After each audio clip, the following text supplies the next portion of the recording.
The creak of my front door swinging open yanked me out of the legal brief I was scrutinizing in my home office.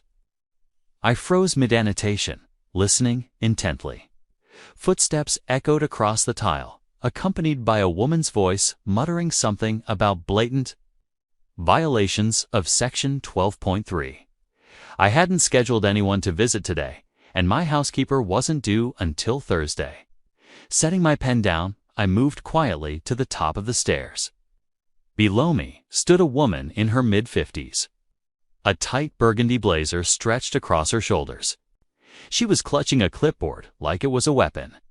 She was already halfway through my kitchen, rifling through cabinets and snapping photos of their contents with her phone. "Improper storage of cleaning supplies," she announced, scribbling furiously. "That's a $25 fine right there." "Excuse me," I said calmly from above. "What exactly are you doing in my home?" She froze mid-scribble, head snapping up. Her eyes widened as they took in the federal court seal emblazoned on my polo from last week's charity golf tournament.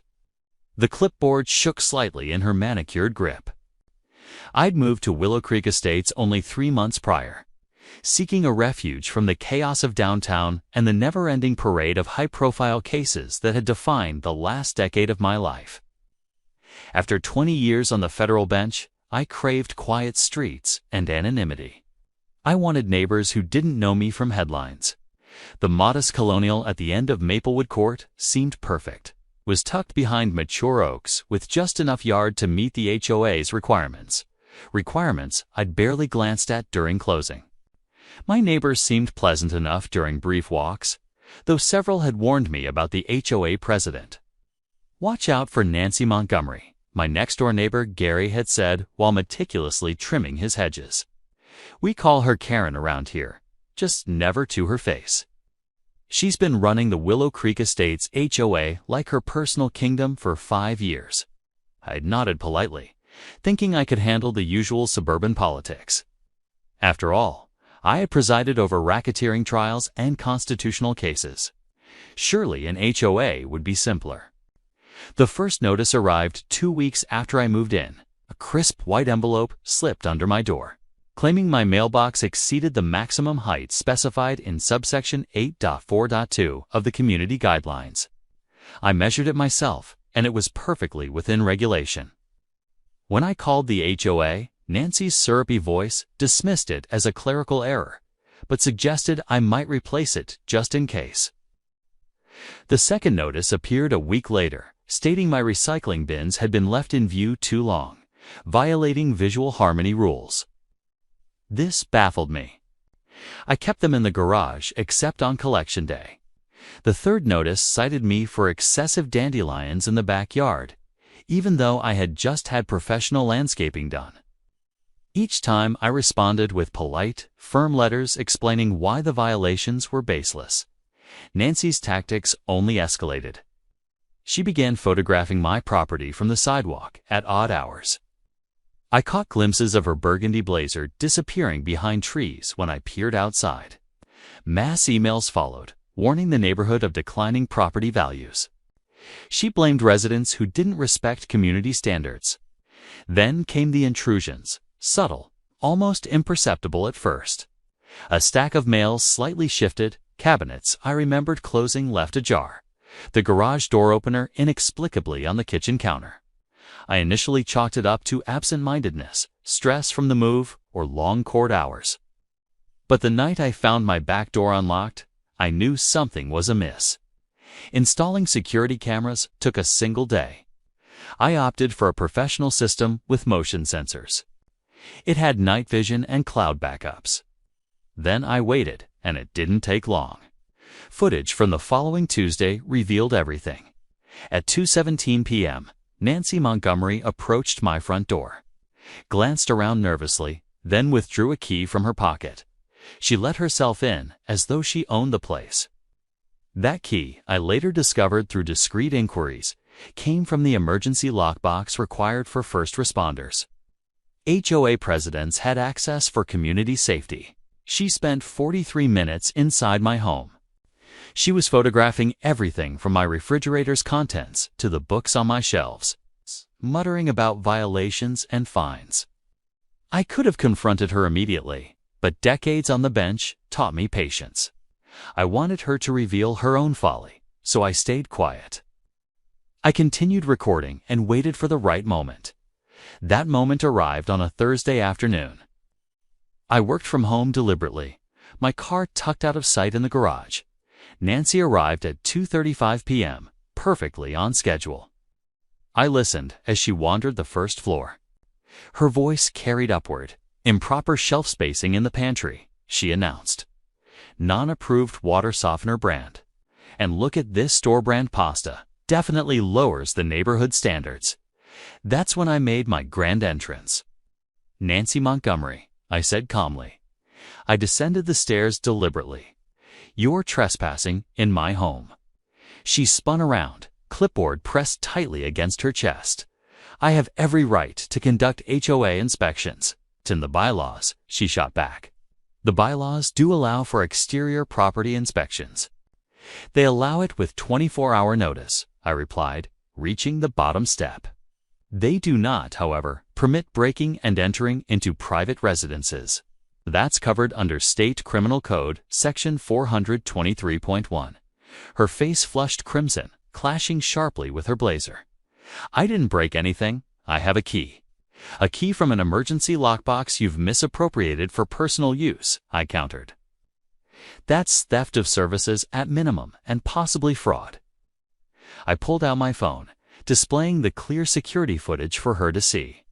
"I have 3 separate instances of you entering my home without permission. Each counts as a Class A misdemeanor, Nancy. That's up to a year in jail per incident." The clipboard slipped from her fingers, papers fluttering across my hardwood floor. "You can't prove anything." "I'm the HOA president. I have authority. Your authority ends at the property line," I said calmly. "And speaking of authority, I should properly introduce myself. Judge William Sterling, Federal District Court for the Eastern District." Her expression shifted rapidly. "I believe you've been photographing my federal court ID badge through my office window. It's right there on my bookshelf." The color drained from her face so fast I thought she might faint. Her mouth opened and closed like a fish, gasping for air. "You're lying. You can't be. Would you like to see my credentials? Or should we wait for the police to verify them?" I held up my phone again. "I was planning to call 911, but if you'd prefer to turn yourself in voluntarily, I'm happy to drive you to the station myself." "This is entrapment," she shrieked. She was backing toward the door. "You set me up. You moved here just to destroy our community standards." "I moved here for peace," I corrected. "You chose to commit multiple felonies." "And no, Nancy, it's not entrapment when you break into someone's home of your own volition. That's just criminal behavior." Nancy attempted to push past me toward the door, but I stepped aside politely. "By all means, leave. But understand that I will be filing charges. The evidence is already uploaded to a secure server, and I've documented every false notice." She stumbled onto the porch, then turned back with whatever defiance she could muster. "The HOA board will hear about this. You'll be fined. You'll be forced out of this neighborhood. I look forward to that meeting," I said. "In fact, I'll be bringing my attorney. She specializes in civil rights violations and malicious prosecution. You'll find her thorough." The next few days unfolded with predictable precision. I filed a police report that afternoon, providing detectives with full documentation, footage, dates, and evidence. The criminal charges were straightforward. 3 counts of breaking and entering, misuse of emergency service resources, and criminal trespass. The HOA board meeting the following week was standing room only. Word had spread like wildfire throughout the entire community. Every homeowner who had ever received a spurious fine or threatening letter from Nancy wanted to witness her downfall. I presented my case with the same methodical approach I'd used in court, laying out evidence piece by piece. "Security footage from April 15th, I said. I connected my laptop to the meeting room projector. Ms. Montgomery entered my home without permission at 2:17 p.m. The room gasped as they watched her casual intrusion. April 22nd, 2:31 p.m. April 29th, 2:35 p.m. Each time she lingered inside between 30 and 50 minutes. Board member Dennis Kramer, a perpetually nervous local accountant, cleared his throat. Nancy, is this true? Did you enter Judge Sterling's home? Nancy, flanked by the budget attorney she had retained, tried to maintain her imperious stance in front of the crowd. I was conducting authorized HOA inspections. It is my duty as president to ensure standards are maintained inside people's homes. Nancy, we've discussed this before, another board member, Barbara Higgins, said. Our authority is limited to exterior property. This is criminal. The vote to remove Nancy from the board was unanimous, even her usual allies conceding. But that was just the beginning. As news of her removal spread, neighbors began coming forward with their own stories. Gary revealed she'd entered his home while he was on vacation. She had been rearranging his furniture. The Hendersons discovered she'd been in their basement photographing their storage system. The young couple at the corner produced security footage of her attempting to open doors and windows. The civil lawsuit I filed sought damages. I sought damages for invasion of privacy, intentional infliction of emotional distress, and trespass. My attorney, as promised, was meticulous. She uncovered that Nancy had systematically entered homes across the neighborhood for years, keeping detailed files on residents. Her surveillance went far beyond HOA business. Discovery revealed notebooks filled with personal observations, shopping habits, visitors, and private conversations overheard while trespassing. The criminal trial was swift, with overwhelming evidence and multiple testimonies. The jury deliberated for less than 2 hours. Nancy Montgomery was convicted on all charges, 3 counts of breaking and entering, each carrying up to 12 months in jail, plus fines. The sentencing judge, a colleague who had recused me from the case, showed no sympathy. Ms. Montgomery, Judge Robertson said, "You were entrusted with leadership in your community. Instead of serving your neighbors, you violated their most basic expectation of privacy and security. You are sentenced to 18 months in state prison and 3 years of probation.